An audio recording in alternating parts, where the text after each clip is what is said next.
Hello students, good morning. आज हम vitamin पढ़ेंगे। एनिमल न्यूट्रिशन या पशु पोषण के एक टॉपिक विटामिन विटामिन को डिस्कस करेंगे। विटामिन्स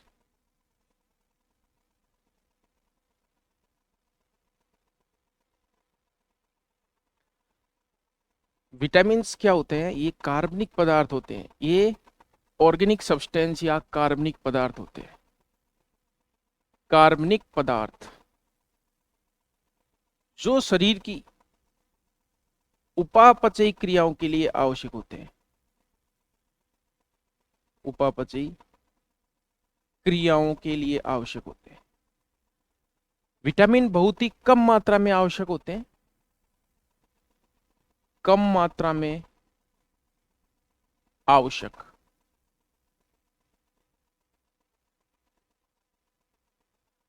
विटामिन कार्बनिक पदार्थ होते हैं, ऑर्गेनिक सब्सटेंस होते हैं, उपापचयी क्रियाओं में आवश्यक होते हैं, बहुत ही कम मात्रा में आवश्यक होते हैं और इन्हें असेंशियल फूड फैक्टर्स या भोजन के आवश्यक कारक कहा जाता है।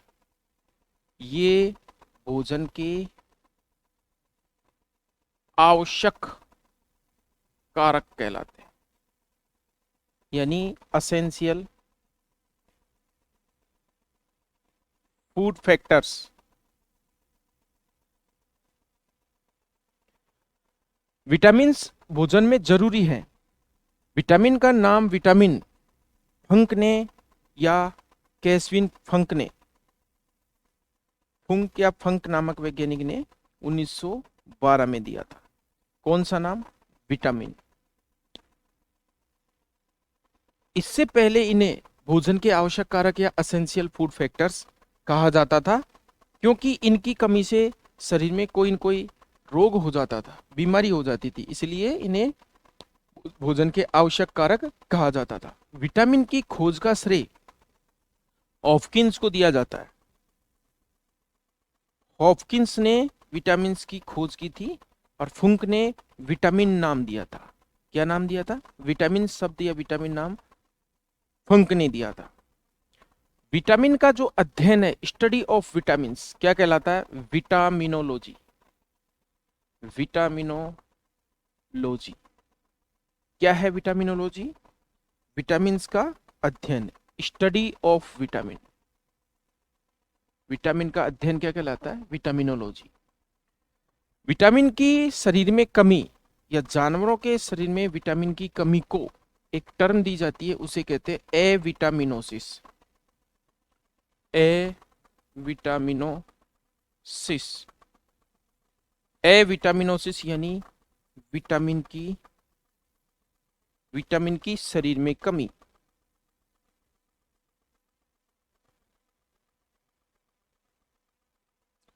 तो हमने डिस्कस किया कि विटामिन कार्बनिक पदार्थ होते हैं, बहुत ही कम मात्रा में आवश्यक होते हैं, शरीर में जरूरी है। शरीर में या तो स्वयं सिंथेसाइज हो जाते हैं, खुद सिंथेसाइज हो जाते हैं, संश्लेषित हो जाते हैं, या फिर डाइट में आवश्यक होते हैं। अधिकांश विटामिन शरीर में संश्लेषित नहीं होते। अधिकांश विटामिन बाहर से डाइट में आवश्यक होते हैं, यानी खाने में या भोज्य पदार्थों के रूप में ग्रहण किए जाते हैं। विटामिन्स का अध्ययन विटामिनोलॉजी कहलाता है। विटामिन की शरीर में कमी, बॉडी में कमी एविटामिनोसिस कहलाती है। विटामिन कार्बनिक पदार्थ होते हैं जो बहुत ही कम मात्रा में आवश्यक होते हैं। भोजन के आवश्यक कारक या इन्हें असेंशियल फूड फैक्टर्स कहा जाता है। और विटामिन जो शब्द दिया था वो फुंक ने 1912 में, और विटामिन की खोज का श्रेय दिया जाता है हॉपकिंस को। आगे हम बात करते हैं इसमें विटामिन जो शब्द है, कौन सी भाषा का शब्द है? लैटिन भाषा का शब्द है। लैटिन भाषा का शब्द है। और विटामिन में जो शुरुआत में जो इसके स्पेलिंग थी, विटामिन, इसका ई बाद में हटा दिया, क्योंकि शुरुआत में विटामिन को एमीन माना गया था। एमीन माना गया था, लेकिन बाद में इस ई को हटा दिया गया। एमीन नहीं माना गया, क्योंकि ये विभिन्न प्रकार के रासायनिक पदार्थों से या विभिन्न अलग अलग प्रकार के रासायनिक पदार्थों से बने होते हैं। ये जरूरी नहीं है कि ये एमीन हो। विटामिन को हम विलेयता के आधार पर, विटामिन को विलेयता के आधार पर, किसके आधार पर? विलेयता के आधार पर, on the basis of solubility, यानी घुलनशीलता या विलेयता के आधार पर विटामिन को दो भागों में बांटा जाता है। एक तो फैट सोल्यूबल विटामिन और वाटर सोल्यूबल विटामिन।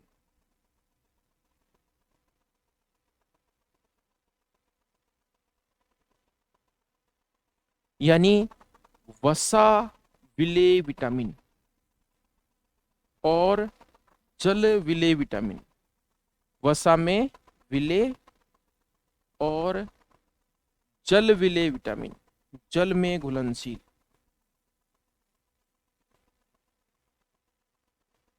कौन कौन से होते हैं इसमें?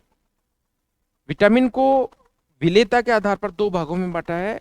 एक ग्रुप है विटामिन का ए डी ई के, जो कि फैट में सोल्यूबल होते हैं, वसा में विलेय होते हैं। और विटामिन बी कॉम्प्लेक्स और सी जो है वो वाटर के अंदर या जल के अंदर घुलनशील होते हैं। तो इसका उदाहरण हम लिख रहे हैं। कौन कौन से विटामिन हैं जो जल विलेय होते हैं? जो जल विलेय होते हैं, vitamin B complex. B complex का मतलब इसमें कौन कौन से आ गए? B1, B2, B3, B6, B7, B9, B12, ये बी कॉम्प्लेक्स पूरा। और विटामिन सी, ये तो वाटर सोल्यूबल और fat soluble vitamin A, D, E और के। हम इनका अध्ययन कर लेते हैं। पहले हम फैट सोल्यूबल विटामिन या वसा विलेय विटामिन का अध्ययन कर लेते हैं। तो बात करते हैं फैट सोल्यूबल विटामिन की।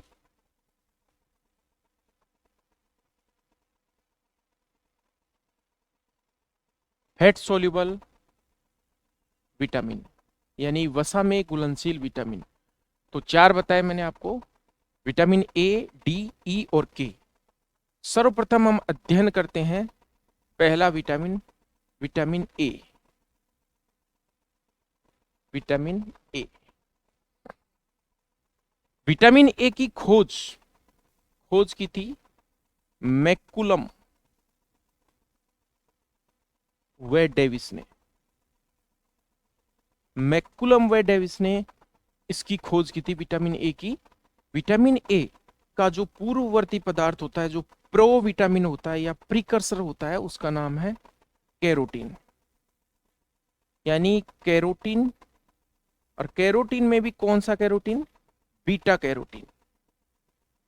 बीटा कैरोटीन इसका पूर्ववर्ती पदार्थ या प्रो विटामिन या प्रीकर्सर है। क्या क्या कह सकते हैं इसे? पूर्ववर्ती पदार्थ, इसे कह दो प्रो विटामिन या प्रीकर्सर कहते हैं इसको। यानी बीटा कैरोटीन से किसका निर्माण होता है? विटामिन ए का निर्माण होता है। बीटा कैरोटीन से विटामिन ए का निर्माण होता है। अतः बीटा कैरोटीन या कैरोटीन को विटामिन ए का पूर्ववर्ती पदार्थ या प्रीकर्सर या फिर प्रो विटामिन कहते हैं। आगे बात करते हैं हम विटामिन ए की। तो विटामिन ए कितने रूपों में पाया जाता है? ये 3 रूपों में पाया जाता है। पहला जो इसका रूप है रेटिनॉल, दूसरा जो इसका रूप है रेटिनेल, तीसरा जो इसका रूप है रेटिनोइक अम्ल। विटामिन ए 3 रूपों में पाया जाता है, रेटिनॉल, रेटिनेल और रेटिनोइक अम्ल। रेटिनॉल जो है इसका ऑल यानी एल्कोहल, ये कौन सा रूप है इसका? ये एल्कोहल रूप है, ये एल्कोहल रूप है। रेटिनेल जो है इसका एल्डिहाइड रूप है, एल्डिहाइड रूप है। रासायनिक दृष्टि से रेटिनॉल क्या होता है? एल्कोहल। रेटिनॉल क्या होता है? एल्डिहाइड। और रेटिनोइक अम्ल है ये जो इसका अम्ल रूप है, अम्ल रूप है। तो तीनों रूपों में से विटामिन ए के तीनों रूपों में से सर्वाधिक जो सक्रिय रूप है और जो सबसे ज्यादा कार्य करने वाला रूप है वो है रेटिनॉल। और रेटिनॉल को ही इसलिए विटामिन ए का रासायनिक नाम कहा जाता है। तो चूंकि ये सर्वाधिक सक्रिय होता है, मोस्ट एक्टिव, सर्वाधिक सक्रिय, यानी जितने भी ऑर्गेनिक रिएक्शंस हैं, कार्बनिक अभिक्रियाएं हैं, या जहां विटामिन ए का नाम आएगा वहां उसका रासायनिक नाम रेटिनॉल आएगा। अर्थात इसका रासायनिक नाम क्या हो गया विटामिन ए का? रेटिनॉल। रासायनिक नाम, रासायनिक नाम हो गया रेटिनॉल, रेटिनॉल। तो हमने इसमें क्या पढ़ा कि फैट सोल्यूबल में पहला विटामिन आता है विटामिन ए। विटामिन ए की खोज की थी मैकुलम और डेविस ने। विटामिन ए 3 रूपों में पाया जाता है, रेटिनॉल, रेटिनॉल और रेटिनोइक अम्ल। रेटिनॉल जो है इसका एल्कोहल रूप होता है, रेटिनॉल इसका एल्डिहाइड रूप होता है, और रेटिनोइक अम्ल इसका अम्ल रूप होता है, जिसमें सर्वाधिक सक्रिय जो होता है रेटिनॉल होता है। रेटिनॉल को ही इस विटामिन ए का क्या कहा जाता है? रासायनिक नाम कहा जाता है। और बीटा कैरोटीन या कैरोटीन क्या होता है? इसका पूर्ववर्ती पदार्थ या प्रिकर्सर होता है। आगे बात करते हैं हम विटामिन ए। विटामिन ए में कौन सी प्रोटीन पाई जाती है? ऑप्सिन प्रोटीन पाई जाती है, obscene protein, obscene protein. Vitamin A में ऑप्सिन प्रोटीन पाई जाती है। किस रूप में पाई जाती है? विटामिन ए क्या करता है? रोडोप्सिन के संश्लेषण को प्रेरित करता है। विटामिन ए शरीर में या आंखों में रोडोप्सिन, रोडोप्सिन का निर्माण करता है। ये रोडोप्सिन एक पदार्थ है, एक रासायनिक पदार्थ है जो अंधेरे में देखने के लिए आवश्यक है। रोडोप्सिन के अंदर ऑप्सिन प्रोटीन है, यानी विटामिन ए ने किसके संश्लेषण को प्रेरित किया? रोडोप्सिन के। और रोडोप्सिन में दो कंपोनेंट्स हैं, एक तो रेटेनिन, रेटेनिन और ऑप्सिन, ऑप्सिन, रेटेनिन और ऑप्सिन। कोई पूछे कि विटामिन ए में या विटामिन ए कौन सी प्रोटीन से संबंधित है? ऑप्सिन प्रोटीन से संबंधित है। ये रोडोप्सिन है वो रॉड सेल्स में पाया जाता है। आंखों में दो प्रकार की कोशिकाएं पाई जाती हैं। आंखों में दो प्रकार की कोशिकाएं पाई जाती है, एक तो रॉड सेल्स और एक कॉन सेल्स। मुर्गी की आंख में सिर्फ कॉन सेल्स होती हैं। कॉन सेल्स क्या है? कलर डिफरेंशिएशन यानी रंग विभेदन में आवश्यक है, दिन में देखने में आवश्यक है कॉन सेल्स। और जो रॉड सेल्स हैं वो रात्रि में देखने में आवश्यक है, यानी कि जो रात्रि में रात्रिचर जंतु होते हैं उनके आंखों में कौन रॉड सेल्स ज्यादा विकसित होती है, क्योंकि रॉड सेल्स में क्या बनता है? रोडोप्सिन बनता है। और ये रोडोप्सिन अंधेरे में बनता है। अंधेरे में किससे बनता है? रेटिनिन और ऑप्सिन से। जैसे ही प्रकाश की उपस्थिति हुई आंखों में, या आंखों पर प्रकाश गिरा, या आंखों के अंदर प्रकाश का सेंसेशन गया, वैसे ही जो है ये टूट जाता है रेटिनिन और ऑप्सिन में प्रकाश की उपस्थिति में, और अंधेरे में पुनः ये रोडोप्सिन बन जाता है। तो इस क्रिया में कुछ सेकंड्स का समय लगता है, कुछ समय लगता है। ये समय हम कैसे देखते हैं? जैसे हम अंधेरे में जाते हैं उजाले से अचानक से, तो हमें कुछ नहीं दिखाई देता। इसका कारण है कि हम प्रकाश में थे, तब हमारी आंखों में रेटिनिन और ऑप्सिन अलग अलग थे। जब हम अचानक अंधेरे में गए, चूंकि रासायनिक अभिक्रिया होने में कुछ समय लगता है, तो कुछ समय लग जाएगा रेटिनिन और ऑप्सिन के जुड़ने में। इसलिए रोडोप्सिन बनने में कुछ समय लगा, तो हमें थोड़ी देर बाद अंधेरे में दिखाई देने लग जाता है। तो ये कारण है। तो आंख में जो रॉड सेल्स होती हैं उनमें रोडोप्सिन बनता है, और कौन सेल्स हैं वो कलर या फिर दिन में देखने के लिए सहायक है। आगे हम बात करते हैं इसमें विटामिन में विटामिन की कमी, विटामिन ए की कमी। कमी से क्या क्या हो जाते हैं? पहली जो बीमारी है इससे रतौंधी, रतौंधी जानवरों में भी होती है। रतौंधी को क्या कहते हैं? Night blindness. रतौंधी, जब इसका संधि विच्छेद किया जाता है, रात की अंधी, रतौंधी रात की अंधी, यानी नाइट में या डिम लाइट में या कम प्रकाश में कम दिखाई देगा या नहीं दिखाई देगा, इसे कहते हैं रतौंधी। यानी कम प्रकाश में, कम प्रकाश, या फिर कह सकते हैं रात्रि में दिखाई नहीं देना या कम देना।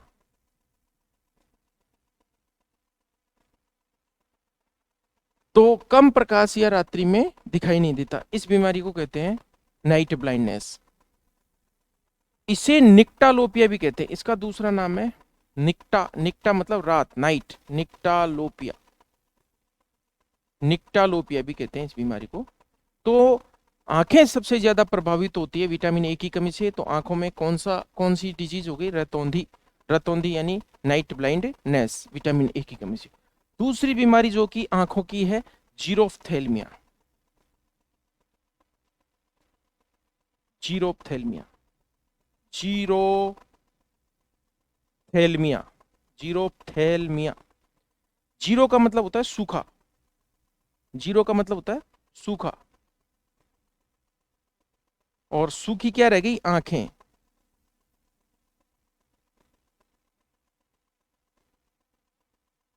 आंखें सूखी रह जाती है। जीरो का मतलब होता है शुष्क या सूखा। जीरोफाइट उन पौधों को बोलते हैं जो मरुस्थल में उगते हैं। तो जीरो का मतलब शून्य या सूखा। तो आंखों का कॉर्निया सूख जाता है,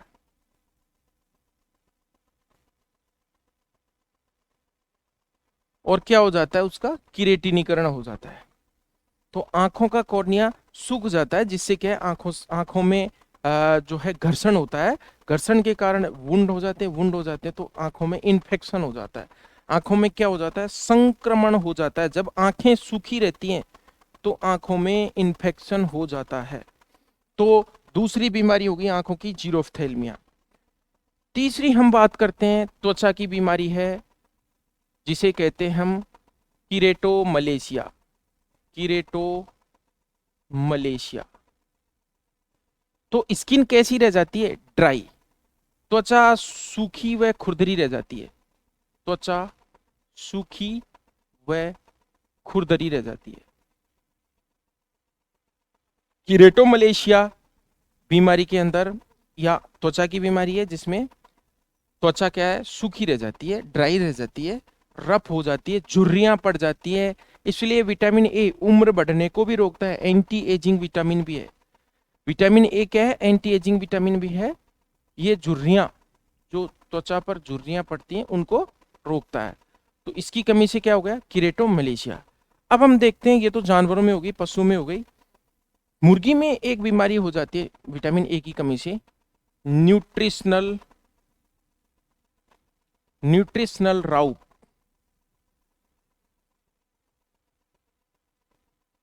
न्यूट्रिशनल राउट। ये बीमारी किस में होती है? मुर्गी में। और इस बीमारी में क्या होता है? मुर्गी में जो ग्रासनाल है, जो इसोफेगस है, उसकी आंतरिक जो म्यूकस या श्लेष्मा है वो छिल जाती है। वो उस पर क्या पड़ जाते हैं? अल्सर हो जाते हैं। उस पर क्या हो जाते हैं? अल्सर हो जाते हैं। विटामिन ए जो है, इसकी कमी से मुर्गी में क्या हो जाता है? न्यूट्रिशनल राउट। तो विटामिन ए क्या है? ये जानवरों में फर्टिलिटी के लिए भी जिम्मेदार है, अंड जनन और शुक्र जनन के लिए जिम्मेदार है। कैसे जिम्मेदार है? चूंकि विटामिन ए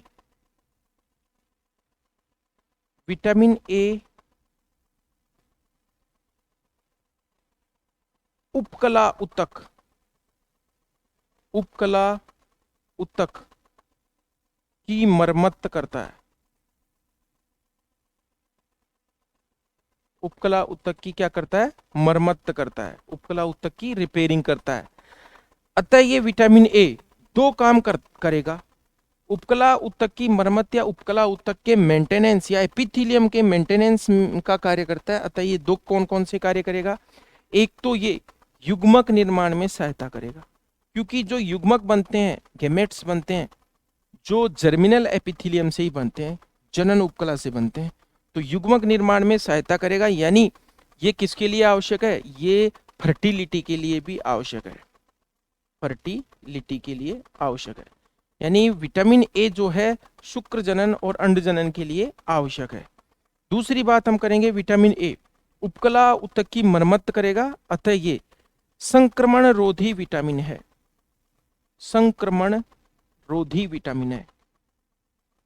संक्रमण रोधी यानी एंटी इन्फेक्टिव विटामिन है। क्या कहेंगे इसे? Anti infective vitamin. शरीर पर सबसे जो बाह्य ऊतक होता है उसे कहते हैं उपकला ऊतक, उपकला ऊतक अन्य ऊतकों को ढकता है। जैसे ये कोई टिश्यू है, इसको ऊपर से जो कवरिंग कर रहा है, ये क्या है? उपकला ऊतक। और उपकला या एपिथेलियम है, बैक्टीरिया को और अन्य सूक्ष्म जीवों को इसमें संयोजी ऊतक में प्रवेश नहीं करने देता। यानी कि ये क्या करेगा? एक प्रोटेक्टिव लेयर का काम करेगा। जब ये उपकला ऊतक क्षतिग्रस्त हो जाएगा, टूट फूट जाएगा, क्षतिग्रस्त किसके कारण हो जाएगा? जब विटामिन ए की कमी हो जाएगी, विटामिन ए की कमी से ये टूट फूट जाएगी, ये बैरियर टूट फूट जाएगी, तो इसमें क्या है? सूक्ष्म जीव घुस जाएंगे। सूक्ष्म जीव घुस जाएंगे तो क्या हो जाएगा? संक्रमण हो जाएगा, संक्रमण हो जाएगा। तो विटामिन ए क्या करता है? संक्रमण को रोकता है, यानी उपकला ऊतक के मेंटेनेंस करके इसकी रिपेयरिंग करता रहता है, जिससे इन्फेक्शन नहीं हो पाता, संक्रमण नहीं हो पाता। इसलिए विटामिन ए को एंटी इन्फेक्टिव विटामिन भी कहते हैं, संक्रमण रोधी विटामिन भी कहते हैं। विटामिन ए कहाँ स्टोर होता है? तो विटामिन ए कहाँ पाया जाता है शरीर में? सर्वाधिक जो विटामिन ए है वो लिवर में पाया जाता है, यकृत में, यकृत में पाया जाता है।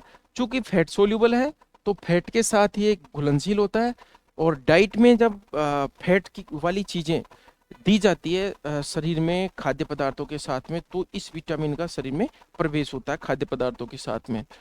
तो इसीलिए जो शार्क लिवर ऑयल या कॉड लिवर ऑयल जो इसके स्रोत हैं विटामिन ए के, शार्क मछली का तेल और कॉड मछली का तेल, वो इसके स्रोत के रूप में काम में लिए जाते हैं, क्योंकि वो ऑयल है, ऑयल है तो फैट है, फैट के अंदर ये घुलनशील होता है, फैट सोल्यूबल होता है।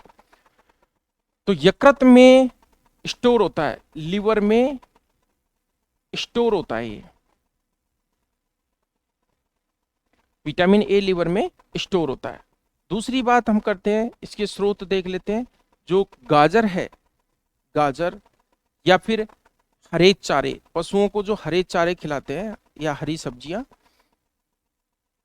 और जो मछलियों के तेल है जैसे shark liver oil, shark liver oil, cod liver oil, cod मछली का तेल, कॉड लिवर ऑयल, ये इसके स्रोत है। गाजर, गाजर में चूंकि कौन सा, गाजर को क्या कहते हैं? कैरेट, और कैरेट में एक वर्णक पाया जाता है कैरोटीन, और ये कैरोटीन वर्णक जो है किस में बदल जाता है? विटामिन ए में, विटामिन ए में। और कहां बदलता है? लिवर में बदलता है। कहां बदलता है? यकृत में। कैरोटीन वर्णक यकृत में जाकर के और विटामिन ए में बदल जाता है, विटामिन ए में बदल जाता है।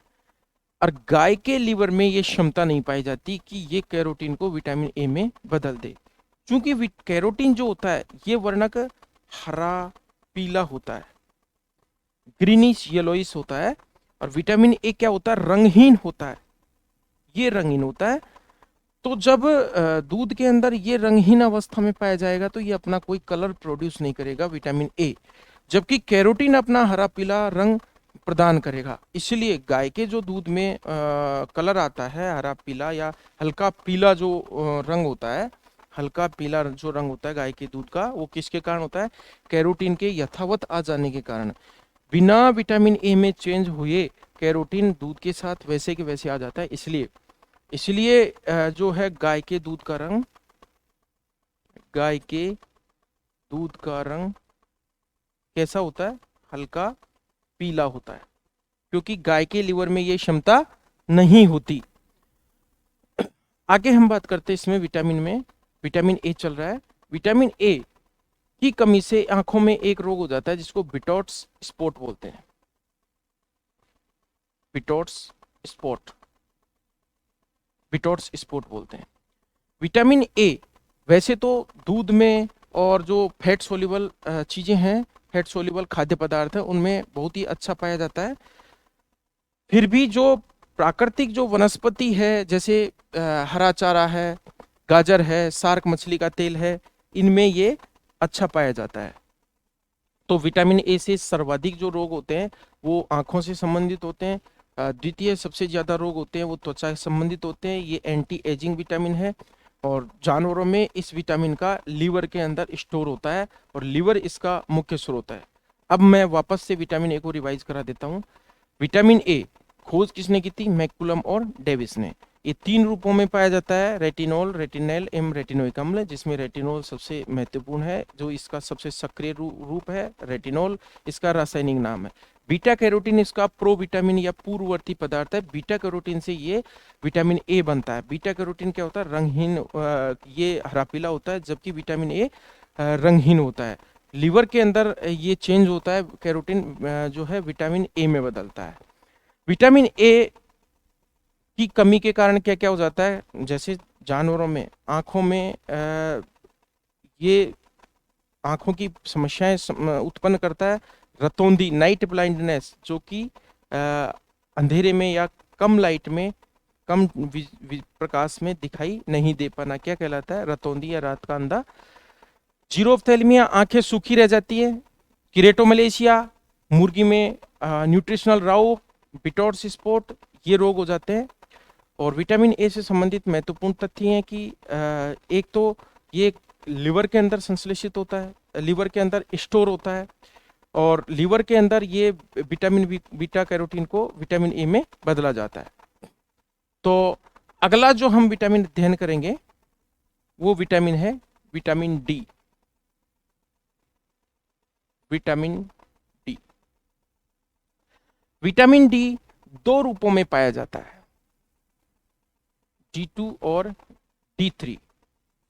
D2 को अर्गे कैल्सीफेरॉल, अर्गे कैल्सीफेरॉल बोलते हैं, अर्गो कैल्सीफेरॉल।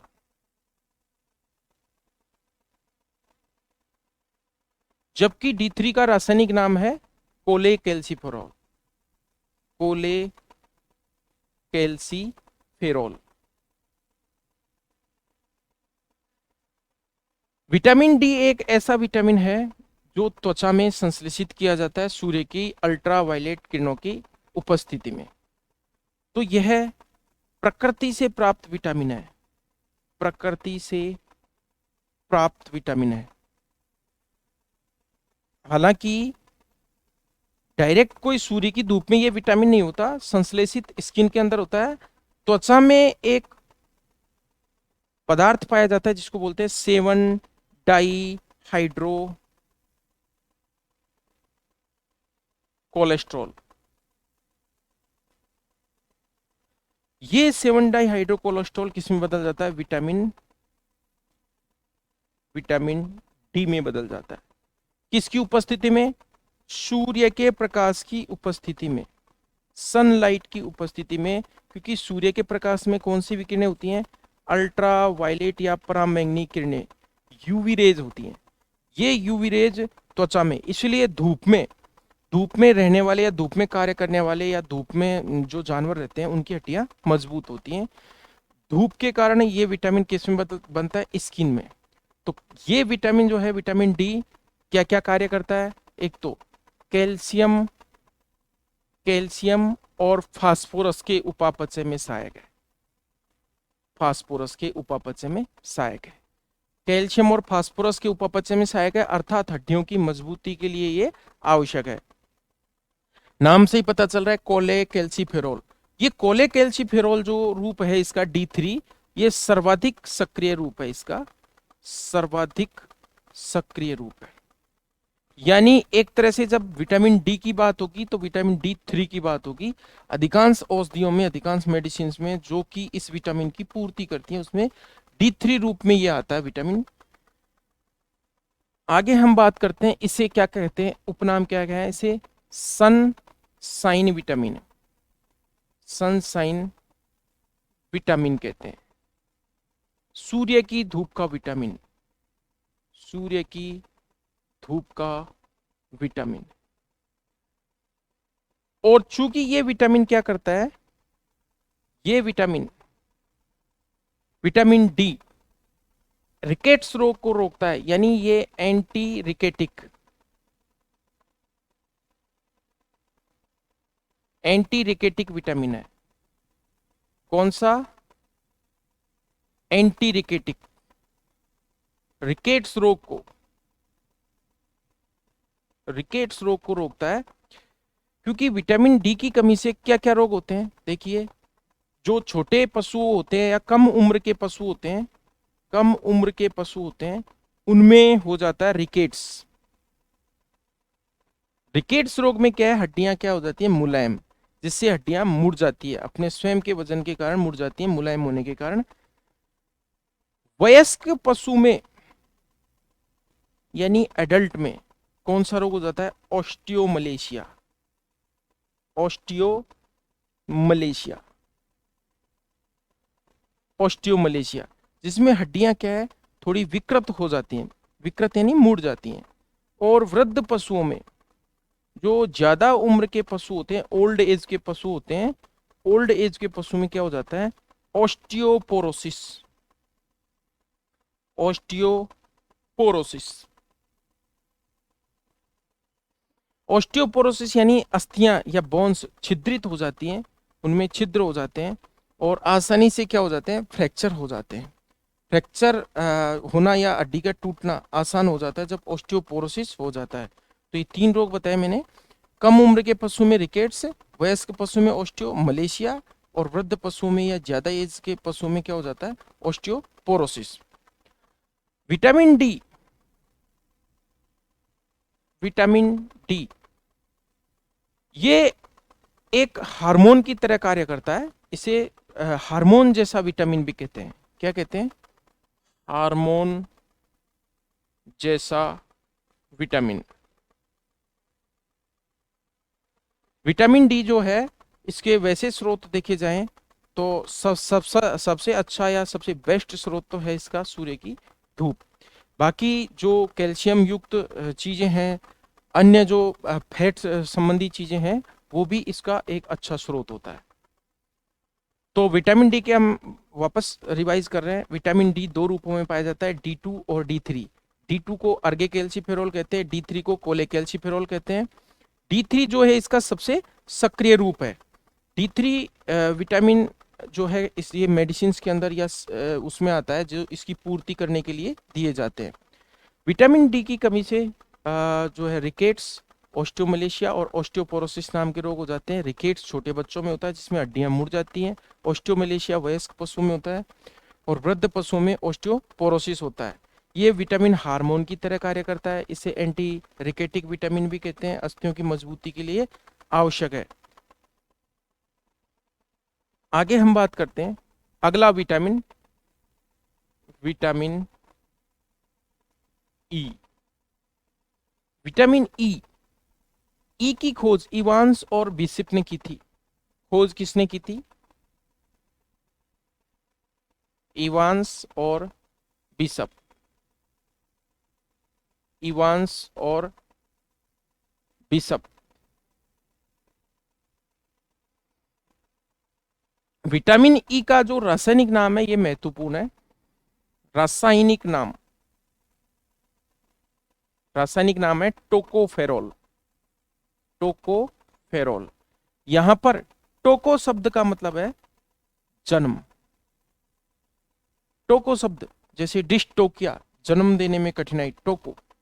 यूटोकिया, सामान्य प्रसव, टोकोफेरोल, यानी कहीं ना कहीं इसका बच्चे के जन्म से संबंध है, इसलिए इस विटामिन को टोकोफेरोल कहते हैं। टोकोफेरोल यानी ये एंटी स्टरलिटी विटामिन है, बांझपन रोधी विटामिन है। तो इसका अन्य नाम क्या हो गया? एंटी स्टरलिटी। एंटी स्टरलिटी यानी बांझपन रोधी विटामिन, बांझपन रोधी विटामिन, बांझपन रोधी विटामिन, एंटी स्टरलिटी विटामिन। यानी ये फर्टिलिटी विटामिन भी कह सकते हैं अपन, fertility vitamin, fertility vitamin. Vitamin जो ई है, इसका स्रोत क्या हो सकता है? मुख्य स्रोत जो होता है wheat germ oil, wheat germ oil यानी गेहूं के भ्रूण का तेल, गेहूं के जर्म का तेल। जानवर जब एनेस्ट्रस में रहता है या फिर उसकी फर्टिलिटी मेंटेन नहीं होती, प्रेग्नेंट नहीं हो पाता फीमेल एनिमल, तो उसको क्या करते हैं? अंकुरित अनाज देते हैं। और अंकुरित अनाज देने का कारण यही है क्योंकि जब अनाज अंकुरित होते हैं तो उसमें कौन से विटामिन की सांद्रता बढ़ जाती है?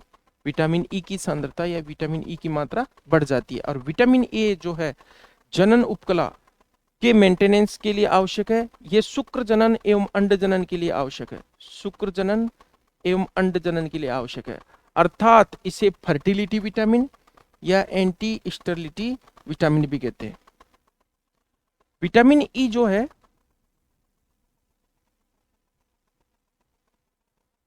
विटामिन ई ये एंटीऑक्सीडेंट की तरह कार्य करता है। किसकी तरह कार्य करता है? एंटीऑक्सीडेंट, यानी ऑक्सीडेशन होने से रोकता है, यानी एजिंग को या वृद्धावस्था को रोकता है, एंटीऑक्सीडेंट की तरह कार्य करता है। अगला, विटामिन ई की कमी से क्या क्या हो जाता है? तो देखिए, एक तो जानवरों में विटामिन ई की कमी से व्हाइट मसल डिजीज हो जाती है, व्हाइट मसल डिजीज। दूसरा, विटामिन ई की कमी से yellow fat disease. White muscle disease तो होती है गाय और भैंस में, yellow fat disease, yellow fat disease ये होती है सुअर में। Stiff lamb disease, stiff lamb disease, stiff lamb मतलब मेमना, यानी ये किसमें होती है? भेड़ में या मेमने में, भेड़ में। तो विटामिन ई की कमी से जो रोग हो रहे हैं वो ही सेलेनियम की कमी से होते हैं। चूंकि विटामिन ई और सेलेनियम यानी विटामिन ई का सहकारक है कौन? सेलेनियम। ये दोनों साथ कार्य करते हैं, चाहे विटामिन ई की कमी हो और चाहे सेलेनियम की कमी हो, एक जैसी कमियां दिखाई देंगी, क्योंकि विटामिन ई के साथ जो सहकारक या कोफैक्टर के रूप में काम करता है वो तत्व है सेलेनियम। तो विटामिन ई की कमी से जो रोग होते हैं विटामिन सेलेनियम की कमी से, वो ही विटामिन ई की कमी से होते हैं। जैसे mulberry heart disease, mulberry heart disease. मुर्गियों में इसकी कमी से क्रेजी चिक डिजीज हो जाती है, क्रेजी चिक डिजीज। इस रोग में मुर्गियां पागलपन जैसी हरकत करती हैं, इसमें एनसेफेलोमलेशिया एनसेफेलाइटिस हो जाता है। तो क्रेजी चिक डिजीज किस विटामिन की कमी से हुई? विटामिन ई की कमी से। विटामिन ई के मैंने स्रोत आपको बताए व्हीट जर्म ऑयल। इसके अलावा जो वसायुक्त खाद्य पदार्थ होते हैं, वसायुक्त खाद्य पदार्थ, वो इसका मुख्य स्रोत होते हैं। विटामिन ई त्वचा के लिए भी आवश्यक है, त्वचा के लिए आवश्यक है, बालों के लिए भी आवश्यक है। विटामिन ई बालों की हेल्थ के लिए भी आवश्यक है, एंटीऑक्सीडेंट का कार्य करता है, स्टरलिटी को रोकता है, यानी फर्टिलिटी को मेंटेन करता है, शुक्र जनन और अंड जनन को के लिए आवश्यक है। विटामिन ई की खोज किसने की थी? इवांस और बिशप ने। तो ये फैट सोल्यूबल विटामिन है।